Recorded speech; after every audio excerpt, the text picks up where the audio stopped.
And we do not know what strings will be attached either by Joe Biden or Kamala Harris to say, sure, we gave it to you. Right. We got the news release, but you can't use them, or you can only use them when we approve it. And that won't happen until after the election. I mean, that's how they're operating this thing. And you can tell. I mean, Donald Trump is ripping the Democrat coalition apart piece by piece by piece, whether it is Hispanic voters, whether it's black voters, whether it's union members, not their leaders yet, but at least the union members, the hardworking people who are out there doing the job, with Jewish voters. Everywhere you look, Donald Trump is blowing apart their coalition because people are finally starting to realize their policies don't work.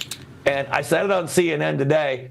You've got to remember, we cannot say this enough. There is no difference between Kamala Harris and the failed policies of Joe Biden that caused gas and grocery prices, the wide open southern border that allowed Iran to use its proxies to attack Israel, or the war in Ukraine and Russia. All of that happened because of their radical policies. And no matter what she puts on a bumper sticker, and if she ever decides to put any policy on her website or talk about policy, trust me, she's going back to the failed California liberal squad policies of Tim Walz, Kamala Harris. That's what they'll be acting if they get in office. Yeah, and you mentioned, and by the way, we're talking to Marc Lotter, who is Chief Communications Officer for the America First Policy Institute, the former Director of Strategic Communications for President Trump's 2020 campaign. Mark, you mentioned grocery prices, and I think it's grossly underestimating to say they're up 21% since Biden took over, because that may be an average or that may be true or not. But when I look at my grocery bills and my restaurant bills from eating out, everything is up really 30 or 40%.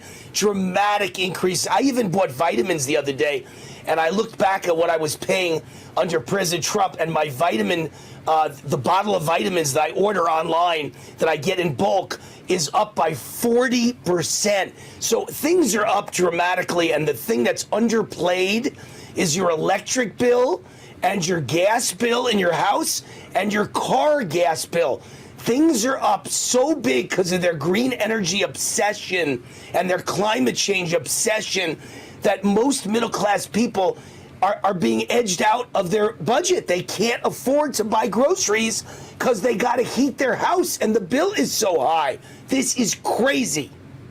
Right. And think about it this way, too. You know, other essential items, rent, mortgages, your like auto insurance, those are all up 40, 50% as well. And yeah, you can cut back and maybe not eat as much steak, but you still have to put gas in the car. You have to pay the utilities. You need the insurance on your home or on your auto. Those things aren't negotiable.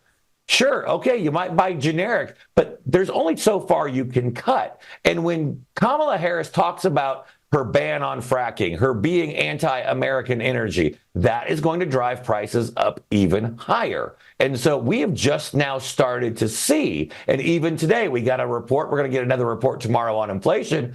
Producer prices, the core producer prices are up again, which means those higher prices are going to be passed on to you and me at the store a few months down the road.